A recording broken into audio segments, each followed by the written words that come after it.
बस दरअसल माजरत के साथ ये है कि बदअकीदों ने बहुत दीन की शक्ल बिगाड़ दी। वो तो कहते ही है बेचारे कि रसूलुल्लाह बहुत गरीब थे बेचारे, वो इसीलिए पेट पे पत्थर बांधते थे। इन बेचारों को क्या समझ में आता है, जो बेचारा उनको कहते हैं जो सारे बेचारों का चारा है। और खुदा की इज्जत की कसम, रसूलुल्लाह से बढ़कर अल्लाह की कायनात में, खुदा की मखलूक में हुजूर से बढ़कर ना कोई मालदार हुआ है, ना कोई होगा, ना हो सकता है। इसलिए कि मेरे इमाम कहते हैं आसमां खान, जमी खान, समाना मेहमान, साहिब खाना लक़ब किसका है, तेरा तेरा। मेरे करीम से गर कतरा किसी ने मांगा, दरिया बहा दिए हैं, दुर्बे बहा दिए हैं। कौन देता है, देने को मुंह चाहिए, देने वाला है सच्चा हमारा नबी करीम। ऐसा मिला के जिसके खुले हैं हाथ और भरे खजाने। बताओ ऐ मुफलिसों के फिर क्यों तुम्हारा दिल इस्तिराब में। हुजूर से बढ़कर कोई मालदार नहीं। उठाकर सही सीरत पढ़ ले, जाहिरी जिंदगी में भी जितनी जमीनें रसूलुल्लाह के पास थी किसी के पास नहीं। बेशक एक एक साइल को जंगल भर भर के बकरियां दे रहे हैं। साइल आकर के कहता है लोगों मुसलमान हो जाओ, मोहम्मद माला माल कर दिया कर। आप बताएं जंगल भर एक बकरी देना, आज के मालदार जिनकी फैक्ट्रियां चलती है वो जल्दी किसी साइल को बकरी उठा करके नहीं देते। हुजूर जंगल भर भर कर दे रहे। तो हुजूर अलैहिस्सलाम ने कभी पेवन वाला लिबास भी पहना। फिर सीरत उठा के देखें, कभी कभी 27 ऊंट देकर एक जुब्बा भी खरीदा। हुजूर के यमनी जुब्बे भी थे, यानी यमनी जुब्बे का मतलब यह कि विदेशी मुल्क के जुब्बे भी हुजूर पहन रहे। तो इसका मतलब ये नहीं है कि आप, मगर फिर पेवन वाला क्यों पहना? पेवन वाला इसलिए पहना कि मुझ जैसे गरीबों के लिए सुन्नत हो जाए। और यमनी जुब्बे इसलिए पहना कि अल्लामा शफीकुर रहमान जैसों के लिए भी सुन्नत हो जाए।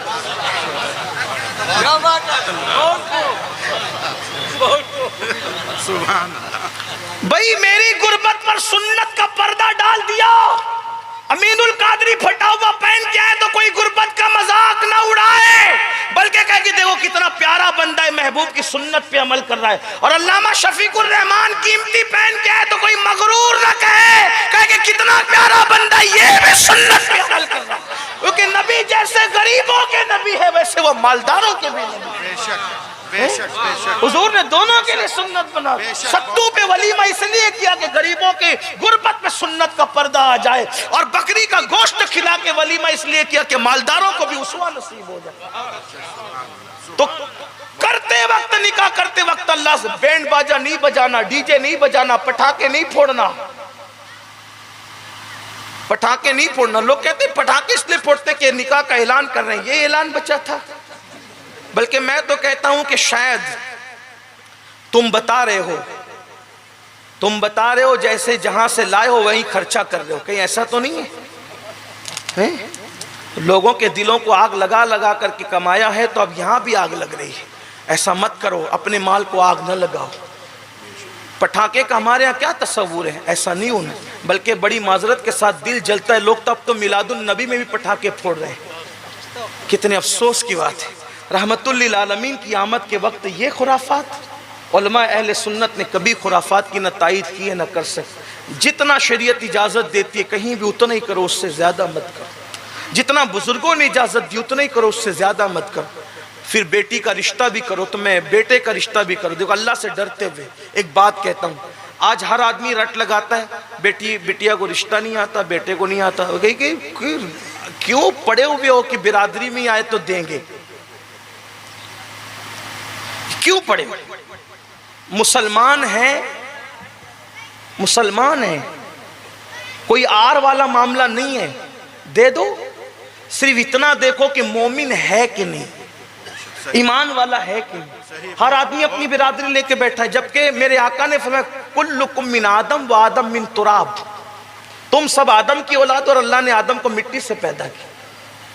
अगर बिरादरी में मिलता है तो करो, नहीं बिरादरी में मिलता है तो फिर जहां मिलता है वहां कर दो। आर की बात अगर नहीं है तो अच्छे से कर दो। बिरादरी के चक्कर में कहां पर जारी बात पता है, लेके बैठते हैं। जब फिर किसी सुन्नी के यहाँ का रिश्ता नहीं आता तो फिर बदअकीदों में बेटियां देते, बदअकीदों में बेटा। और फिर क्या बड़े कर्रो फरसा कहते मौलाना सैयद साहब निकाह तो आपको पढ़ाना है। क्यों? अगर मैं तो वहां से ला रहा हूँ बेटी, तो आपको चलना पड़ेगा। अरे भाई वहां से क्यों ला रहेगा, अपने सुन्नी बना लेंगे ना। और तू कितना कलमा याद कर चुका जो उसको सुन्नी बनाएगा? तुझे तो कलमे का तर्जुमा आज तक याद नहीं हुआ, अब तू बुढ़ा हो रहा है। हंसने की बात नहीं, अफसोस की बात है। क्या सुन्नी बना ले, कौन सा सुन्नी बनाएगा? तुझे कितने अहले सुन्नत के अकीदे मेरे भाई याद है? चल ठीक है, अगर तू लाकर सुन्नी बना भी ले, तो क्या तेरा पोता जो पैदा होगा तो उसके बदअकीदा बाप को नाना न कहेगा? जब वो बीमार पड़ेगा तो क्या तेरी सुन्नी बहू सुन्नी बनने के बाद उस बदअकीदा गुस्ताख रसूल की इयादत के लिए न जाएगी? तेरा बेटा दामाद बनने के बाद उसके जनाजे में शरीक न होगा? नहीं। एक बात याद रखना, मसलक पहले नंबर पर है, बिरादरियां बाद में है। कोई दौलत मत देखो, कोई माल मत देखो। बदअकीदों के यहां ना बेटियां दो ना बेटियां लो। हुजूर ताजुश शरिया ने क्या फरमाया? बहुत खूबसूरत बात फरमाई। फरमाया नबी से जो हो बेगाना उसे दिल से जुदा कर दे, पिदार मादर बिरादर जानो माल उन पर फिदा कर दे। बेशक सुभान अल्लाह, ये अपना मसलक है। मसलक का ख्याल करो, वरना आशिक रसूल भी बनोगे, मुस्तफ़ा जान रहमत पे लाखों सलाम भी पढ़ोगे, बदअकीदों में बिरादरी की बुनियाद पर रिश्तेदारियां भी करोगे। तो निकाह करते वक्त भी अल्लाह से डरो। बेशक बेशक। और जब निकाह कर लो, बात समेट लो, निकाह के बाद भी अल्लाह से डरो। अब निकाह के बाद अल्लाह से डरने का क्या मतलब? बीवी के हुकूक अदा कर, जो तुम खाओ वो उसको खिलाओ। बेशक सुभान। जैसी कीमत का लिबास तुम पहनो वैसी कीमत का लिबास उसको पहनो। सुभान अल्लाह। बहुत खूब, बहुत खूब। रात रात भर गेम मत खेलो, मोबाइल लेके मत बैठो, इंटरनेट पे मत बैठो, फेसबुक पे मत बैठो। उसका हक है, उसके टाइम के वक्त उसको टाइम दो। बल्कि एक बात मैं आपसे कहता हूं, अगर बीवी की हक तलफी नफिल नमाज पढ़ने की वजह से होती है तो अल्लाह के रसूल ने ऐसी नफिल नमाज पढ़ने पे पाबंदी लगा दी। एक सहाबिया का निकाह हुआ, अल्लाह के रसूल ने चंद दिन के बाद उनसे पूछा कैसी हो? तो उन्होंने अर्ज किया या रसूल अल्लाह मेरे शौहर बहुत नेक है। तवज्जो करें, कैसी बेटी है वो कि शुक्र के पर्दे में किस शान से शिकायत कर रही है। फरमाती है, अर्ज करती है हुजूर मेरे शौहर बहुत नेक है, पूरी पूरी रात मुसल्ले पे गुजार देते हैं, मेरे और आपकी तरह कोई जाहिर बीन होता तो कहता माशा अल्लाह, अल्लाह तुझे मुबारक करे। लेकिन जिसकी निगाह से खुदा की जात ना छुपी, उसकी निगाह से शुक्र के पर्दे में शिकायत कैसे छुप सकती थी? अल्लाह के रसूल ने फरमाया बुलाओ उसको, बुलाओ उसको। जब वो आए फरमाया क्या तू मुझसे ज्यादा अल्लाह से डरता है? हुजूर अलैहिस्सलाम ने बताया आगे डर की बात, क्या तू मुझसे ज्यादा अल्लाह से डरता है? उसकी हुजूर ये कैसे हो सकता है? फरमाया मैं खाता भी हूँ, रोजा भी रखता हूँ, मैं रोजा भी रखता हूँ, इफ्तार भी करता हूँ, मैं सोता भी हूँ, नमाजें भी पढ़ता हूँ। फरमाया तुम मुझसे ज्यादा अल्लाह से नहीं डरते, रात रात भर तुम मुसल्ले पर खड़े रहते हो, तुम्हारी बीवी का भी तुम पर हक है। और हुजूर ने उनको रात भर मुसल्ले पे खड़े रहने से रोक दिया क्योंकि बीवी की हक तलफी हो रही थी। अब मैं अपनी कौम के जवानों से पूछता हूं, अगर रात भर नफिल पढ़ने से बीवी की हक तलफी होती है तो हुजूर रात भर की नफिल नमाज से रोक देते हैं। जो नौजवान पूरी पूरी रात मोबाइल लेके बैठे हैं, पूरी रात बीवी से गुफ्तगू भी नहीं होती, बात भी नहीं होती, वो सिसकती और तड़पती रहती है और करवटें बदलती रहती है। जब नफिल नमाज से रोका गया पूरी रात से कि बीवी की हक तलफी ना हो, तो मोबाइल के इस्तेमाल की इजाजत तुम्हें किसने दी? रात रात भर व्हाट्सएप चलाने की, 4:30 बजे देखो तो ऑनलाइन, 3:30 बजे देखो तो ऑनलाइन, 3 बजे देखो तो हर वक्त तुम ऑनलाइन। हंसने की बात नहीं मेरे भाई, अपने आमाल का एहतिसाब करो। ये महफिल लतीफ़ा गोई के लिए नहीं है, ये महफिल जो है वो दिल बहलाने के लिए नहीं है, ये महफिल मनोरंजन के लिए नहीं है, ये महफिल तो एहतिसाब के लिए है। सोचो तो सही, अल्लाह को क्या जवाब दोगे? तुम्हारी बीवियों का तुम पे हक है, उनको वक्त दो, उनको टाइम दो। लेकिन याद रखना, ये तो मैंने हदीस पढ़ी मफहूम के तौर पे,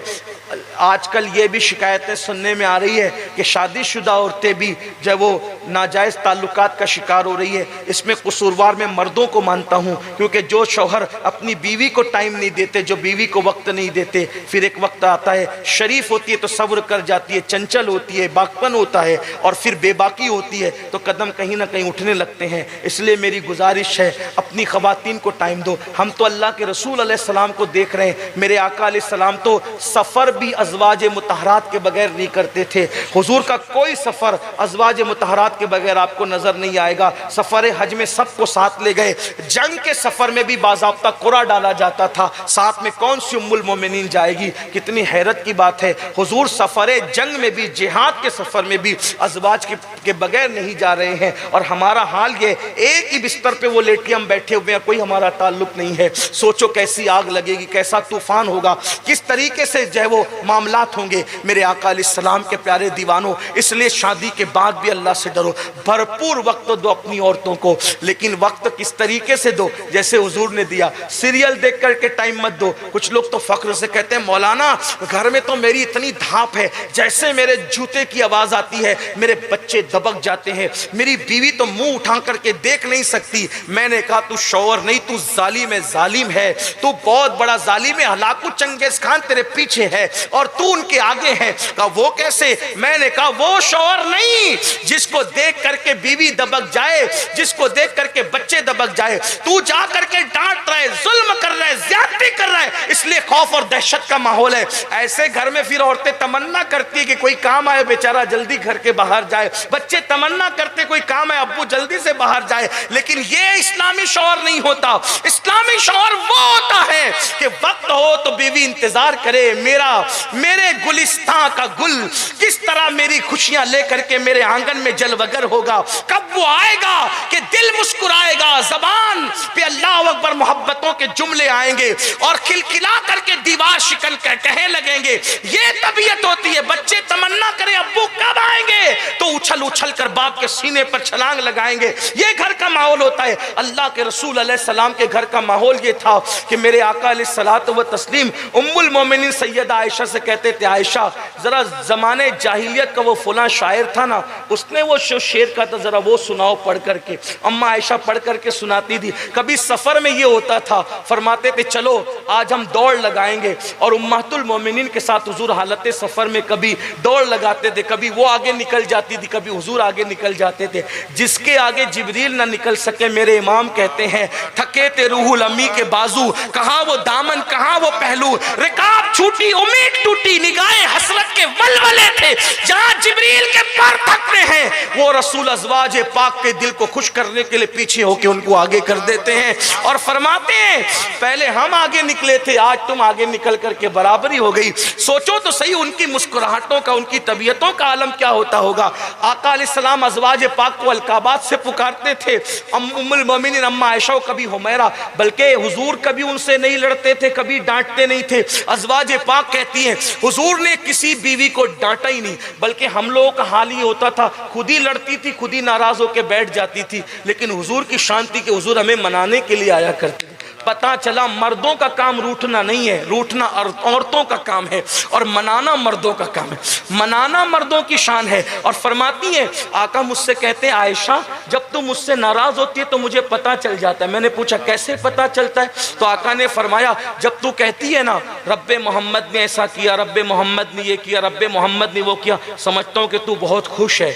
लेकिन जब तू कहती है ना रब्बे इब्राहिम ने ये किया, रब्बे इब्राहिम ने वो किया, रब्बे इब्राहिम ने फरमाया, जब तू मोहम्मद की बजाय इब्राहिम इब्राहिम कहने लगते तो समझ जाता हूं कि तू नाराज हो गई है। फिर हुजूर मनाते, उम्मुल मोमिनीन कहती है जब मनाने आते थे फिर हम नाज करते थे। आखिरकार हुजूर मेरी कान की लौ पकड़ करके उंगलियों से दबा के कहते थे ओ नन्नी मुन्नी आयशा, तो मैं खुश हो जाया करती थी। ये घर का माहौल था।